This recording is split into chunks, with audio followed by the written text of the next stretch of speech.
뭐부터 시작해야 되지? 늘 준비되어 있는 생각 말고 또 한 가지 또 다른 생각이 항상 들더라고요. 제가 사랑하는 교회 오고 예배 드릴 때마다 하나님께서 은혜를 참 많이 주시는 그 기쁨이 있습니다. 예배 드리고 또 찬양하고 또 말씀 듣고 또 기도할 때마다 그때마다 주시는 은혜 때문에 제가 사랑하는 교회, 그럼 그 앞에 제가 어떤 날은 찬양 중에 하나님의 은혜를 경험하고 나면요, 이런 마음입니다.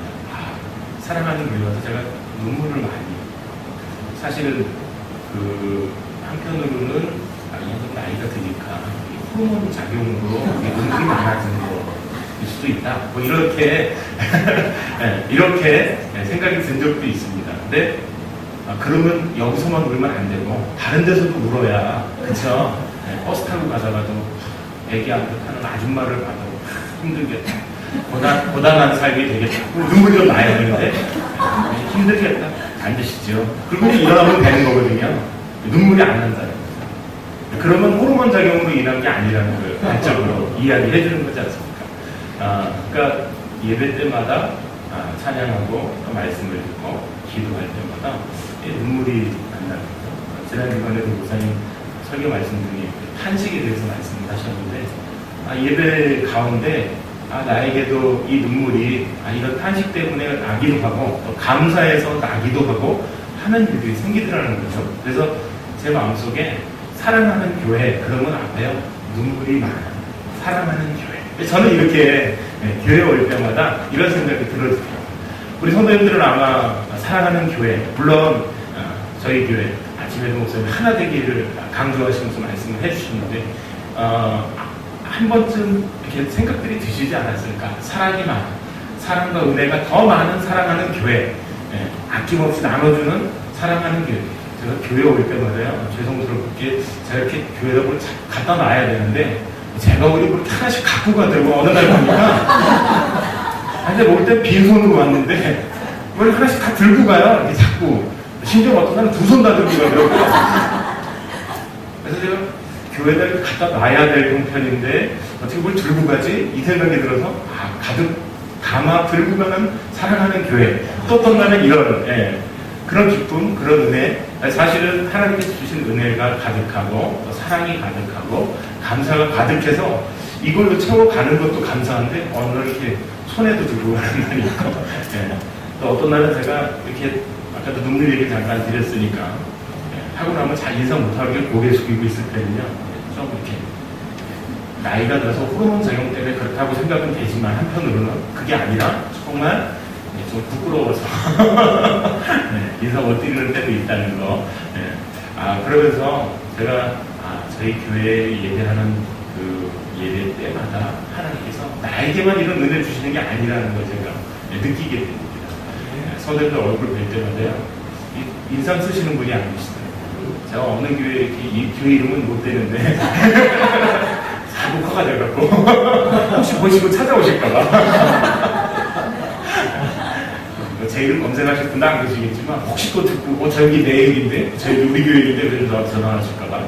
그런데, 어쨌든, 이렇게 박지 않은 모습으로, 예배를, 그러니까, 드리기도 하고, 또 마치고 가실 때도 박지 않은 모습으로 가는 경우들을 가끔 보게 되거든요. 근데 제 마음은 박지 않는 모습으로 교회에 오셨더라도, 돌아가실 때는 밝은 모습으로, 환한 모습으로, 그래야 예수 믿으세요라고 말은 못해도, 저희들 교회만 갔다 오면 얼굴이 색깔이 바뀌어서 와. 무슨 일이 있길래, 교회에서 뭘 먹길래, 교회에서 뭘 맛있는 걸 주나? 나눠주나? 뭐 이런 게 있어야 되는데, 밝은 얼굴로 왔다가도 교회에서 집으로 갈 때는 심각한 표정으로 가면요, 어느 누구도 저 교회 안 가는 게 맞는 것 같아요. 이 생각이 들지 않겠습니까? 제 생각에 오실 땐 근심된 얼굴로 오셨다가도, 오실 때도 밝은 얼굴로 오시면 더 좋죠. 근데 만약 그런 얼굴로 오셨더라도 집으로 갈 때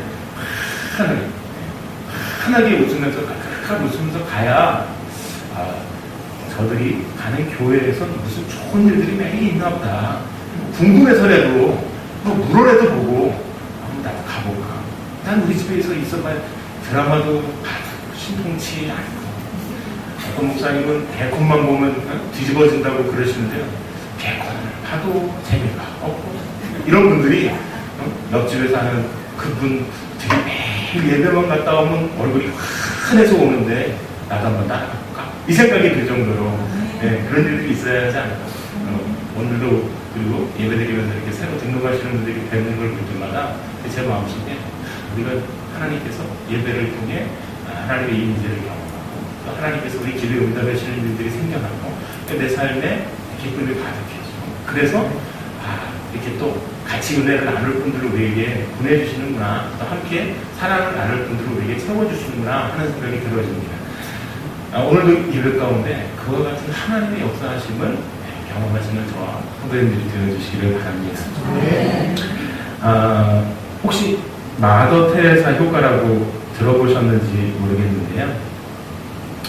하버드 의대에서 연구한 결과로 이렇게 마더 테레사 효과 이렇게 이름 붙여진 것이 있습니다. 이게 뭐냐면 1998년도에 하버드 의대에서 이제 연구를 했습니다. 이렇게 좋은 일, 착한 일 했던 사람들의 이야기를 듣는 것.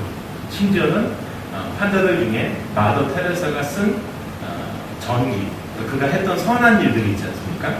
이 선한 일들을 기록해 놓은 책을 읽은 사람이요. 건강이 좋아졌을까요? 나빠졌을까요? 네, 건강이 좋아졌다고요. 선한 일을 한 그 글을 읽은 것만으로도 아팠던 환자의 병이요. 그걸 보지 않은 사람들보다 더 빠르게 회복이 되더라는 거죠. 네. 제가 지금 드리고 싶은 얘기, 선행한 일, 좋은 일, 착한 일, 남에게 베푼 일을 듣기만 해도 어떻게 돼요? 병이 낫더라는 거죠. 그렇다면 우리가 읽고 있는 성경 말씀은 성령님께서 기록해 주신 정말 놀라운 이야기들이 이곳에 기록이 되어져 있어요. 저희가 읽을 때, 저희가 볼 때, 들을 때 어떤 일들이 저희 안에 생겨나겠습니까? 이 마더 테레사 효과보다 더 놀라운 일들이 우리 삶에 곳곳에서 나타나는 일들이 생겨나겠죠. 작은 선행 하나 한 것, 물론 마더 테레사가 인도에 가서 빈민들을 보살피고 한 그 일들이 꼭 작은 일을 평가할 수는 없겠지만 그 일을 읽는 것만으로 또 다른 말로 뭐 슈바이처 효과라고도 이야기한다고 하더라고요. 그러니까 옆에서 일어났던 크고 작은 선행들을 접하는 것만으로도 질병이 나는 걸 하버드 의대에서 이제 연구한 결과를 이야기한 건데요. 우리에게도요, 하나님의 말씀을 가까이 할 때 우리 삶에 말씀을 보았는데 변화가 없다. 말씀을 읽었는데 우리 삶에 달라지는 게 없다. 그럼 심각하게 고민해 봐야 한다는 것입니다. 선행을 읽으면 우리 몸이 달라진다는 거예요. 하나님께서 기록해 놓으신 놀라운 말씀의 역사가 우리 삶에 날마다 일어나야 한다는 것이죠. 저희가 목장을 모이면 제가 어떻게 어떤 이야기들을 나누시는지 사실 제가 목장에 참여한 적이 없어서 잘 모릅니다. 그렇지만 거의 이렇게 한 달이 두 달이 이렇게 지나서 들리는 얘기를 보면 너무 즐겁고 행복하시다는 이야기들이 들려지게 돼요. 그러면 과연 무엇 때문에 행복하고 즐거운 일들이 있을까? 남이 하는 이야기가 내 삶에 어떤 도움이 되고 있을까? 내 삶에 어떤 영향을 주고 있을까? 목장에 모이는 내용들이 만약 즐겁지 않고 지겹다고 한다면 이런 이야기들이 나오지 않겠죠. 그런데 목장에서 나눠지는 은혜가 또 나눠지는 사랑이 많아지니까 이런 이야기들이 나오는 것 아니겠는가 생각이 되어집니다.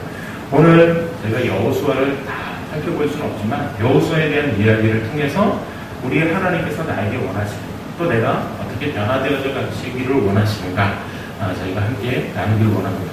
여호수아가 등장하기 이전에 여호수아는 모세와 늘 함께 있었습니다. 모세를 늘 돕는 위치에 있습니다. 모세가 이제 이스라엘의 지도자로서 그를 늘 돕는 위치. 교회 안에도 보면은요, 주로 다뤄지는 이야기들은 주로 이제 리더십과 관련된 이야기들을 참 많이 다룹니다. 그런데 교회 안에 리더는 그렇게 많지 않다는 거죠. 교회 안에서 보면 가끔씩 이렇게 리더십 세미나, 뭐 리더십과 관련된 이런 특강들, 교회 안에 참 많이 있습니다. 근데 사공이 많은 데는 어디로 간다고 그러죠? 산으로 간다고 그러죠. 배는 원래 어디로 가야 되죠? 물이 있는 곳으로 가야죠. 강이나 바다. 그런데 산으로 갈 수밖에 없는 이유는 사공이 많으니까 일로 가자 절로 가자 에라 모르겠다 이제 남은 길은 산밖에 없다 이런 것 아니겠습니까? 그렇다면 교회 안에도 리더들이 세워지잖아요. 그래서 제가 볼 때 모세와 이 여호수아의 관계가 참 좋은 리더와 또 리더를 따르는 팔로워들의 관계가 아닌가라는 생각이 들어요. 사실 교회 안에서는 그동안에 리더십 말고 다뤄졌던 이야기들은 주로 이제 헬퍼와 관련된 이야기였습니다. 헬퍼십, 돕는 자로서. 그런데 저는 이 돕는 역할에 대한 것들은 교회가 그동안 그래도 리더십을 강조하면서 좀 강조된 부분들이 있다고 생각이 되어집니다. 또 하나는 이 팔로우십과 관련되어지는 부분들인데 이게 잘 따르는 것, 이게 힘든 것 같아요. 제가 볼 때 한국 사람들에게 있어서 더 특히 힘든 부분이 이 부분들이 아닌가라는 생각이 들어집니다. 왜냐하면 여전도에 전에 이렇게 하시는 걸 보니까 잘 되시는 교회에서는요 이거 합시다 그러면 군 소리가 없으십니다. 근데 좀 잘 안 되시고 좀 어려운 여전도에는 이거 합시다 그러면 너희 혼자 해라 반응이 딱 이렇게 나더라고요. 그러니까 될 일도 안 되게 되는 거죠. 그래서 제가 잘 되는 것을 보니까 잘 따르는 분들이 계시는 거예요. 이거 합시다. 뭐 그 권사님이 이뻐서 그걸 더 잘하자는 그런 의미가 있는 건 아닌 것 같아요. 그런데 이거 합시다 했을 때 힘을 실어주는, 힘을 모아주는 거죠. 그러니까 산으로 갈 일이 없는 거죠.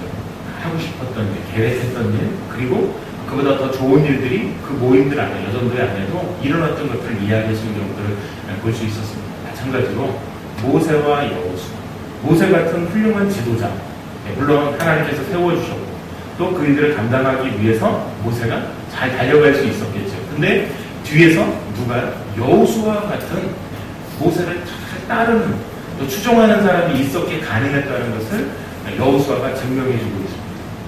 교회 안에서는요, 목장에도 그렇습니다. 우리 목장 안에서도 경험해 보시는 일들이 많으시겠지만 혼자서 할 수 있는 일들이 아니거든요. 잘 따라서 또 호응해주고 전에 목사님 말씀하실 때 끝나고 말씀 전하고 내려가고 목사님 은혜 받았습니다. 이렇게 막 격려해주고 이게 필요한 것처럼 또 저희 안에서도 이런 격려들이 참 필요한 것 같습니다. 때로는 말 없는 것. 제가 지난주 5일 때 목사님하고 이렇게 배로 열심히 밀어내면서 너무 은혜가 됐습니다. 목사님 어떤 감동이 오셔서 큰척 고민하다 하셨지만 제가 카톡에도 목사님께 너무 좋았다고 말씀을 드렸지만 또 저는 오늘도 마치고 한번 했어요. 이런 시간을 자주 가졌으면 어떨까 하는 생각이 들었는데요. 그래서 저희가 이처럼 리더십으로 잘 세워지기 위해서는 따르는 사람들이 있기 때문에 가능하다. 또 한 가지는 여호수아가 좋은 리더가 될 수 있었던 이유요. 잘 따르는 훈련이 되어져 있었기 때문에 좋은 리더가 될 수 있었다고 생각이 되어집니다. 군대 가면요. 이 남자들이 군대 갔다 오면 군대 얘기를 자주 하게 되더라고요. 제가 안 갔다 왔어요. 안 했을 건데 저도 갔다 온 관계로 이등병 때 사고 많이 치다가요. 매일 후임병 때문에 혼나다가 그 후임병이 병장이 되면 이렇게 하자 그러면요. 밑에 있는 후임병들이 잘 안 따릅니다. 하지 못해서 하지만 그러니까 잘 이렇게 동조해주지 않습니다. 그런데요. 이등병 때부터 남다르게 이렇게 잘 따르고 이렇게 열심히 했던 친구가 병장이 돼서 이거 하자 그러면요. 다 거기 가서 도와주는 거예요. 봤거든요. 그러니까 잘 따르는 훈련이 되어 있는 사람이 리더가 될 때는 이 훈련에 따라서 훈련 받았기 때문에 다른 사람들도 그 사람의 말을 잘 따라서 해주는 것을 본 적이 있습니다. 마찬가지로 교회 안에서 어떤 일을 합시다 이렇게 의견을 내놓고 이야기했을 때 따르기를 잘했던 분들은 그 의견을 내놓으면 다른 분들도 잘 따라주시는 거예요. 근데 남들이 할 때 그건 그렇게 하면 안 되지. 그걸 이렇게 해야 되는데 이렇게 하면서 조금 이렇게 곁길로 가셨던 분이요. 이젠 내가 하니까 잘 해주십시오 부탁하지만 사실 다른 분들도 그 의견에 따라주기보다 안 따르게 되는 경우들이 있다는 것이죠. 오늘 여호수아는 모세를 통해서 이렇게 지도자로서의 훈련을 잘 받아가는 과정들이 여호수아 앞에 기록이 되어져 있습니다. 여호수아가 처음 등장한 것은 출애굽기 17장, 바로 아말렉 족속과의 전투에서 여호수아가 처음 등장하게 되어지는데요. 그 전투에서 모세는 팔을 들면 전쟁을 이기는 거죠. 뒤에서 아론과 그렇게 도와주긴 했지만, 그렇지만 실제로 전장에 누가 나가 있냐면 여호수아가 칼을 들고 전장에서 싸우고 있었습니다. 아마도 출애굽기 17장과 9절과 10절 말씀을 통해서 여호수아의 용맹함을 잘 볼 수 있습니다. 그러니까 그가 칼날로 아말렉 족속을 쳐서 무찔렀다 이렇게 기록하고 있는 거예요. 그러니까 한참 전쟁을 치르는 그 전쟁터 현장에서는 이 여호수아의 용맹함이 잘 드러난다는 거죠. 장수로서의 면모를 잘 보여주고 있습니다. 두 번째 등장하는 건 좀 지나서 24장에 가면 이제 여호수아가 다시 등장합니다. 이때는 시내산에서 모세가 율법을 받을 때였습니다. 그때 여호수아가 모세를 따라서 같이 가게 되어지죠. 모세가 율법을 받아오는 40여일 동안에 여호수아가 함께 했던 겁니다. 여호수아가 이 시간을 통해서 아마 많은 인내를 하지 않았을까 생각이 되어집니다. 40일을 기다린 경험이 있었던 것이죠.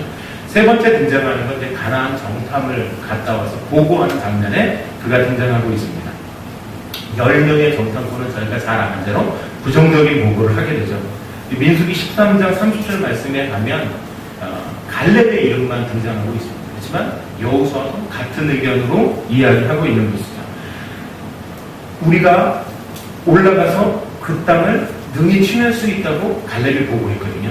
여호수아도 이와 같은 뜻으로 이야기하였을 것입니다. 그리고 마지막으로 이제 등장하는 것이 민수기 27장 22절 말씀에 가면 모세 후계자로 세워지고 있는 제사장 엘라살에게 안수되어져서 임명되는 일이 기록이 되어져 있습니다. 이렇게 여호수아서 이전에 약 4번 정도 여호수아 이름이 거론되어지고 있습니다. 여기서 한 가지 알 수 있는 것은요, 여호수아가 용맹했다는 것이고, 또 여호수아가 인내심이 있었다는 것이고, 또 한 가지는 정탐하는 사건을 통해서 보고할 때 그가 담대한 사람이었다는 것을 잘 보여주고 있다는 것입니다. 그런데 오늘 저희가 함께 읽은 말씀 가운데에는 보면 이렇게 기록하고 있습니다. 강하고 담대하라. 저희가 생각할 때는요, 충분히 용맹합니다. 충분히 인내심도 있습니다. 충분히 담대하다고 보여집니다. 그런데 하나님께서는 오늘 이런 여호수아를 향해 강하고 담대하라 라고 말씀하고 있다는 것이죠.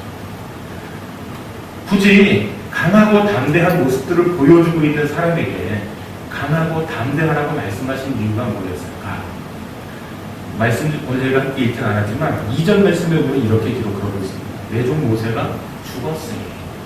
어쩌면요, 모세가 죽었다는 것, 여호수아에게 있어서는 이 모세가 죽은 것이 두려움이 될 수 있었겠구나 라는 생각이 들어집니다. 모세는 각종 이적들을 일으켰던 사람이었습니다. 물론 하나님께서 그 뒤에 배후에서 역사하셨지만 지팡이를 통해서, 또 애국을 나오는 과정을 통해서, 홍해가 갈라지는 일들을 통해서, 또 아까도 말씀드렸지만 아말렉과의 전투를 통해서 곳곳에서 모세는요, 이적의 현장에 모세를 통해 하나님께서 역사하셨던 일들이 참 많았거든요. 여호수아는 그 현장에 있었기 때문에 누구보다 잘 알지만 자신이 했던 것이 아니고 모세를 통해 나타났던 일들이었고, 또 모세였기에 가능했던 일들이었고, 또 그와 같은 일들을 겪었던 여호수아에게는 모세가 없다는 것, 이것이 두려움이 될 수 있었겠구나라는 생각이 한편으로 들어집니다. 그리고 또 한 가지는 이 모세가 아까도 시내산에 갔었던 일이 2번이나 반복됐던 일이 모세를 기다리지 못해서 이스라엘 백성들이 금송아지 상을 만들었던 것이었습니다. 이처럼 모세의 부재가 그들에게 이스라엘 백성들 자체로 염려가 되고 근심이 된, 두려움이 된 사건이 있었거든요. 그리고 그 외에도 어떤 일들이 있었죠. 끊임없이 모세에게 항변합니다. 이스라엘 백성들. 그러니까 누구는 알아요. 여호수아는 누구보다 잘 알아요. 누구 밑에 있었기 때문에, 이 모세 밑에 그 일들을 다 지켜보았기 때문에, 이제 모세가 없어졌으니 나한테 더 심하게 항변하겠구나. 죽었다는 것 자체만으로도 염려가 되는데, 또 하나는 이스라엘 백성들이 나에게 공격해 올 것, 나에게 항변해 올 것, 이것이 두렵고 떨리는 일이 아니었을까? 라는 생각도 들어집니다. 어쨌든 여호수아에게는요, 이와 같은 일 때문에 두려워했는지 모릅니다. 그래서 하나님께서 이와 같이 말씀하셨나?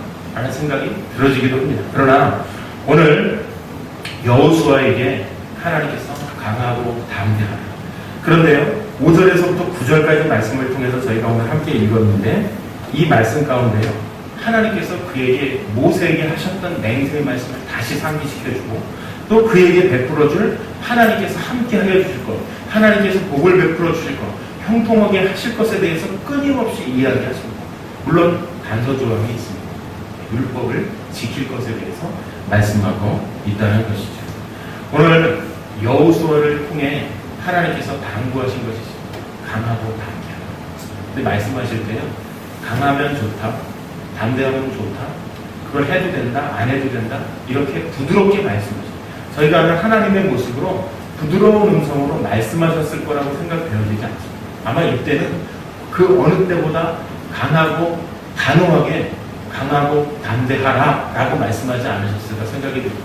제가 아마 영화를 찍는 사람이었다면 이 순간만큼은 붉고 아주 단결하게 끊어지는 목소리로 이렇게 성우가 그 일을 할 수 있도록 아마 이렇게 영화를 만들지 않았을까 생각이 되어지는데, 강하고 담대하라, 이 말씀은요, 오히려 제가 생각할 때 하나님 입장에서 생각해보면 이렇게 표현하기보다 강하게 해주겠다, 담대하게 해주겠다, 이게 오히려 더 하나님 입장에서 쉽지 않았을까. 저는 그렇게 생각이 되어졌어요. 그런데 오늘 하나님께서는 강하고 담대하라 라고 말씀하셨다는 것이죠. 여호수아를 향해 강하고 담대한 모습이 있었음에도 불구하고, 물론 앞에 말씀드린 그런 이야기들, 요소들이 있다 하더라도 강하게 해주겠다, 담대하게 해주겠다 했으면 오히려 쉬웠을 것 같은데, 하나님께서는 강하고 담대하라라고 말씀하고 계신다는 거죠.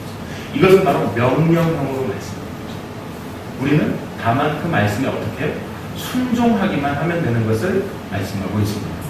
여호수아가 가나안 땅을 점령해가는 과정들을 저희가 너무나 잘 알고 있습니다. 가나안 땅은 어떻게 약속의 땅으로 주어지고 그저 가기만 하면 되는 땅이었던 것이죠. 물론 전쟁을 치렀을까요? 안 치렀을까요?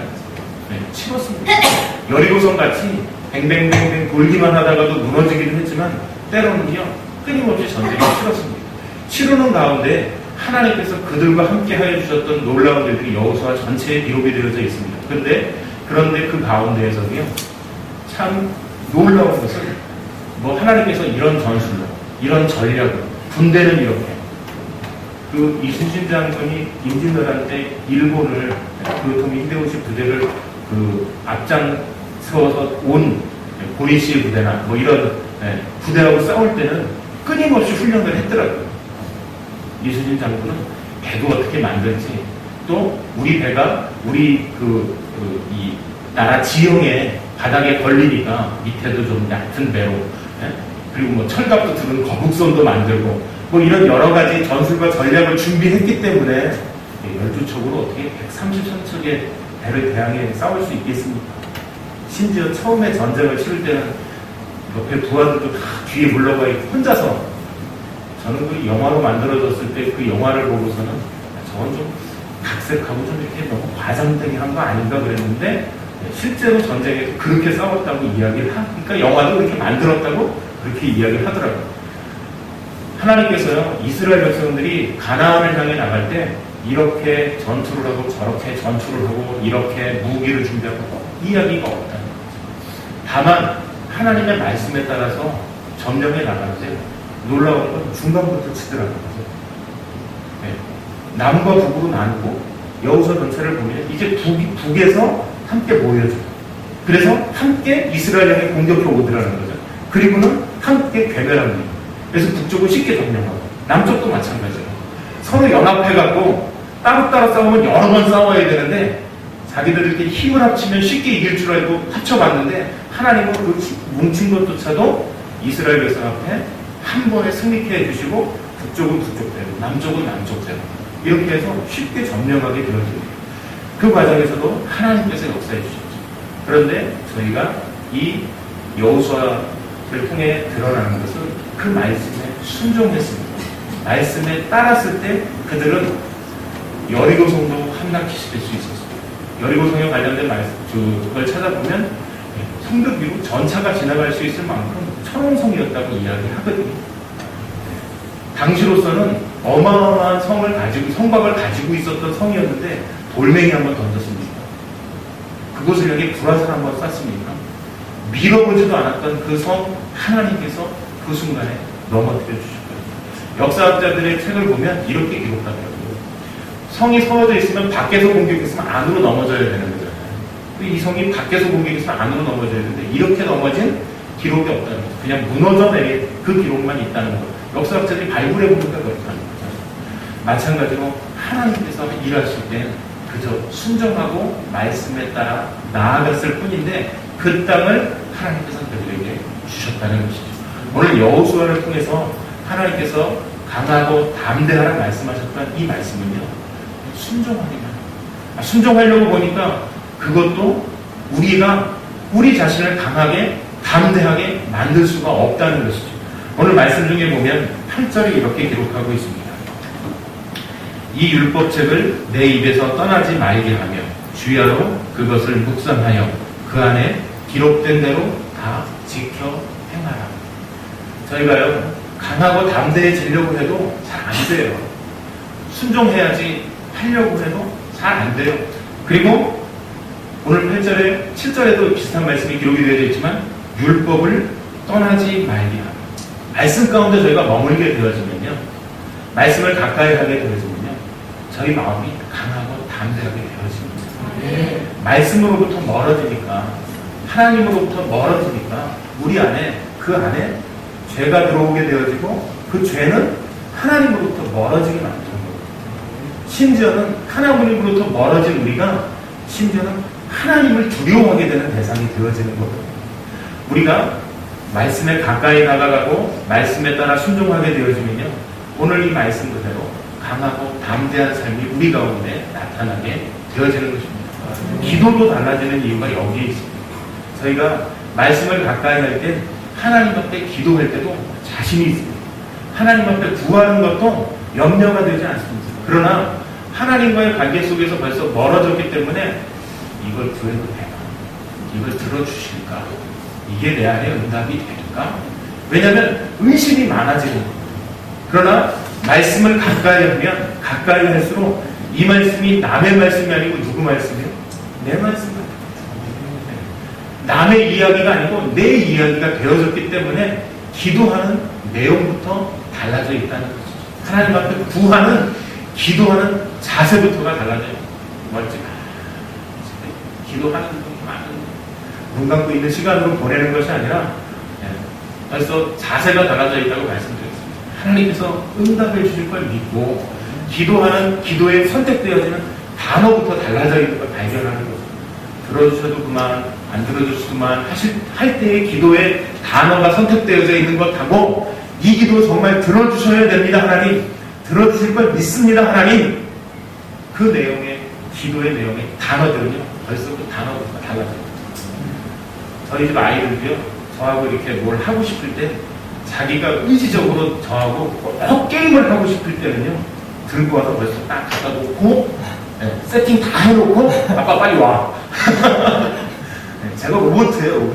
아빠 빨리 와. 이게 되더라고요. 근데 그날 아침에 제가 조금 싫은 소리를 했다든지 저하고 뭐 때문에 좀 자기가 잘못된 게 있다든지 그러면요, 갖다 놓기는커녕 갖다 놓지도 않고 아빠 해줄 수 있어?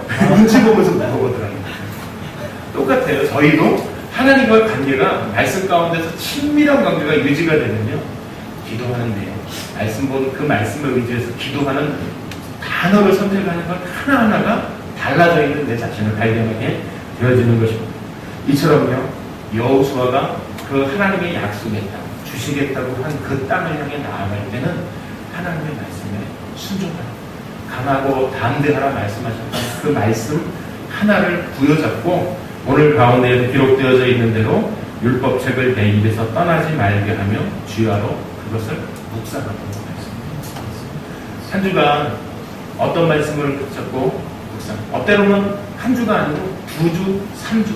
오늘 아침에도 목사님 말씀하셨던 억울하다는 말씀, 제가 지난번 말씀 듣고 제가 이 사랑하는 교회 온 뒤에요, 억울한 일이 참 많습니다. 잘 이해하셔야 됩니다. 여기서만 딱 듣고 무슨 목사가 이렇게 억울한 게 많냐고 오해하시면 안 됩니다. 좋은 일로 억울한 게 참 많습니다.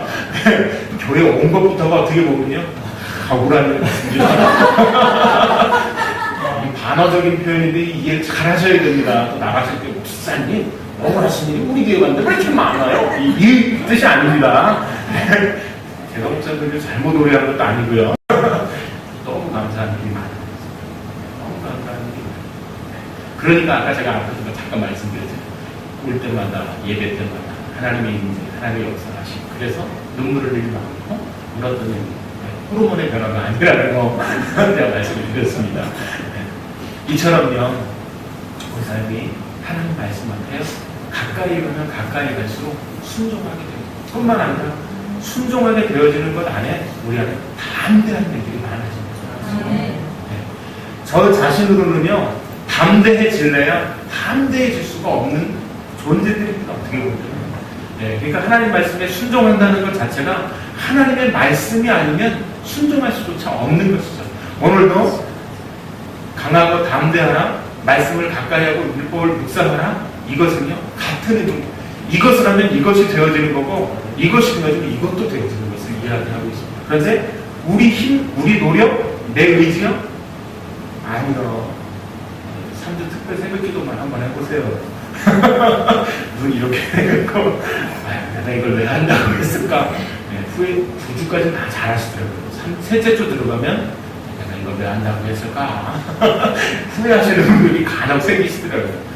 마찬가지로 우리 의지는요 한계가 있고, 근데 말씀을 가까이 할 때 그 말씀이 우리에게 적용될 때, 기도할 때, 찬양할 때, 예배 드릴 때, 말씀 들을 때 변화되어지는 일들이 우리 안에 나타난다는 것입니다. 제가 사실은 요거는 고민을 좀 많이 했습니다.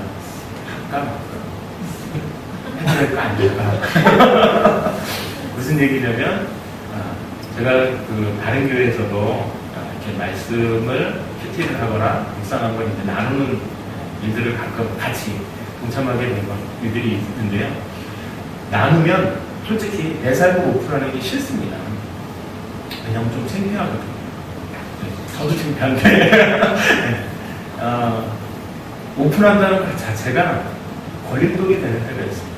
그런데 나누면 때로는 기쁨은요 너무 큰 기쁨이 되어져서 돌아오고요, 슬픔은 생각지도 않았는데,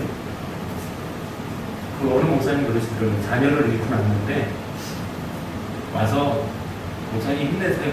사실 그 말은 힘이 안 되더라고요. 자녀를 잃고 난 목사님. 근데 아무 말도 없이 와서 등에서 그냥 안아주고 가시고 감사합니다. 너무 감동입니다. 근데 저희가 말씀을 나누는데 한편으로는 좀 부끄러워요. 내 삶을 오픈해야 되니까. 그런데 나누고 나면 기쁨도 커지고, 때로는 슬픔은요 함께 기도해주고 함께 위로해주고 격려가 되는 일들이 생겨난다는 것이죠. 제가 이 묵상과 관련된 말씀 중에 하나를 되게 조심스럽게 드리면 이렇습니다. 모임을 이끌면서요, 같이 모이면서 이 묵상을 나누잖아요. 그러면 어떤 분들은 변화졌다고, 난 달라졌다고, 나는 은혜가 됐다고, 나는 응답됐다고 막 좋아하시는 분이 계세요. 그 반면에 지난주도 이 기도 제목, 이번 주도 이 기도 제목, 기도 제목이 변화가 없어요. 근데 제 속으로 그분을 뵐 때마다 어떤 생각이 참 여기 오시기 힘드셨겠다. 왜냐하면 물론 달라질 수도 있지만 안 변할 수도 있다는 것이기도 하지만, 한편으로는 변화가 일어나면 조금씩 달라지는 것들에 대한 기도 제목들이 생기게 돼 있거든요. 근데 변화가 없으시더라고요. 그래서 그냥 불편하셔서 오픈하시기 싫은가 보다. 저는 이제 이렇게 생각하고 더 이상 묻지 않고, 불편을 드리면 또 아예 안 오실까봐. 그래도 오시는데 제가 그 과정에서 못 오게 만드실까봐 말씀 안 드렸었는데요. 한편으로 이런 생각이 들었습니다. 제가 이제 주마다 오후 시간에 저희가 이제 묵상을 함께 나누잖아요. 때로는요, 말씀 묵상하시는 것을 접할 때, 말씀 보시는 게 수련이 잘 돼가고 계시는구나 라는 생각이 들고, 불현도 놀라운 건 난 자꾸 이렇게 좁게 보는데 성도님들 나보다 저보다 더 넓게 성경을 보고 계시는구나 할 때 도전도 되고 격려도 되고 합니다. 근데 또 한편으로는 이 적용점 찾을 때 제가 좀 후천적이지 않은, 사실 저도 어떤 때는 설교하고 나서 많이 후회할 때가 있거든요. 이 적용점을 그냥 접현하자고 할 때도 있고, 때로는 성도님들이 너무 상처받을까봐 그냥 이렇게 좀 두리뭉실하게 하고 내려가는 날도 있고 그렇거든요. 그러고 나면 또 후회되는 날들이 있더라고요. 적용점에 대해서 내가 하나만 부탁을 드리면 이렇게 좀 구체적이면 구체적일수록 더 좋다는 것이죠. 그러니까 예를 들어서 말씀을 봤는데 오늘 아침에 목사님 말씀처럼 그냥 하나 돼요. 우리 가정에서 내가 우리 가정을 하나 만드는 거 어떻게 내가 더 사랑을 표현하면 되겠구나. 적용점을 찾은 거거든요. 그 적용점을 찾았으니까 어떻게 해요? 이걸로 적용점을 끝내면 구체적인 부분이 없다. 내가 사랑하려고 보니까 우리 집사람에게는 일주일에 3번 설거지 도와주기. 예를 들면 네, 하는 거죠.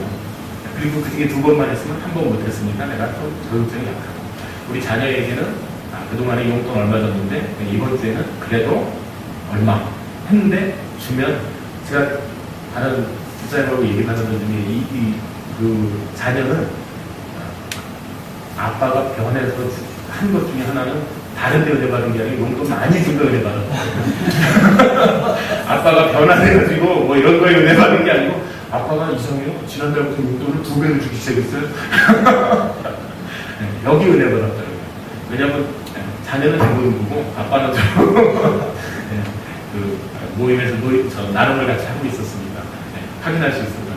이처럼요, 좀 더 구체적이 되면 네, 한편은 오픈하기 힘드실 수 있다는 생각도 들어집니다. 그러나 적용적인 구체적이 되면 나에게도 적용되어진 걸 더 정확하게 찾아볼 수 있고 확인할 수 있고 저희도 더 큰 은혜를 가진 않을 수 있지 않을까라는 생각 때문에 네, 조심스럽게 사실 이 부분은 도움 많이 됐습니다. 괜히 했다가 주제 넘는 일이 되는 거 아닌가 이렇게 말씀을 드리고 적용해보면 어떨까. 그래서 하나님의 말씀이 우리 안에 강하고 담대함이 내 안에 자리 잡게 되었죠. 아무리 노력해도 안 됩니다. 그렇지만 말씀에 가까이 가면 가까이 오죠. 제가 그리고 또 놀래본 중에 하나가요. 이렇게 표에다 이렇게 색칠하시더라고요. 주일학교 애들 보고도 할아버지도 안 하는 주일학교 애들도 말 안 듣는 이걸 장녀 정도들이 이걸 하고 계시다는 거에 제가 도전을 받고 깜짝 놀랐는데요. 아마 그래서 사랑하는 교회 성도님들은 강하고 담대하시지 않을까라는 생각이 제 안에 들어졌습니다. 오늘요 이 말씀 한 구절 제가 마지막으로 함께 읽고 저희 기도하기로 원합니다. 잠언 3장 6절 말씀에 이렇게 기록하고 있습니다. 너는 범사에 그를 인정하라. 그리하면 내 길을 지켜가시오. 하나님의 말씀이요 우리의 길을 이끌어 가시고 우리를 붙들어 주실 걸 이야기하고 싶습니다. 그로부터 제가 하나를 빠뜨려야 돼요. 이 형통하다는 말이 오늘 말씀 중에 군데군데 동작이 등장하고 있는데 참 저희 좋아하죠. 근데 저희가 쓰고 있는 이 형통은 내가 원하는 일, 내가 계획하는 일, 그 일들이 어떻게 되는 거죠? 뜻대로 되는 때 형통하다 그러잖아요. 근데 여기 기록되어져 있는 성경에서 이야기하고 있는 이 형통은 내 뜻이 이루어지는 형통을 이야기하는 것이 아니라 하나님의 계획과 뜻대로 진행되는 것을 이야기하는 것입니다. 그러니까 내가 계획한 일이 내 뜻대로 되는 형통이 아니라 하나님의 계획, 하나님의 뜻, 하나님께서 말씀하신 그 말씀대로 이루어져 가는 그 형통함을 말씀하고 있다는 것. 오늘도 우리 안에 하나님께서 나를 통해 역사하시길 원하고 만들어 가시길 원하는 그 일들이 이루어져 가는 것들을 기대하고 말씀 앞에 한 걸음 더 나아가시는 저와 성도님들 되어주시기를 바랍니다.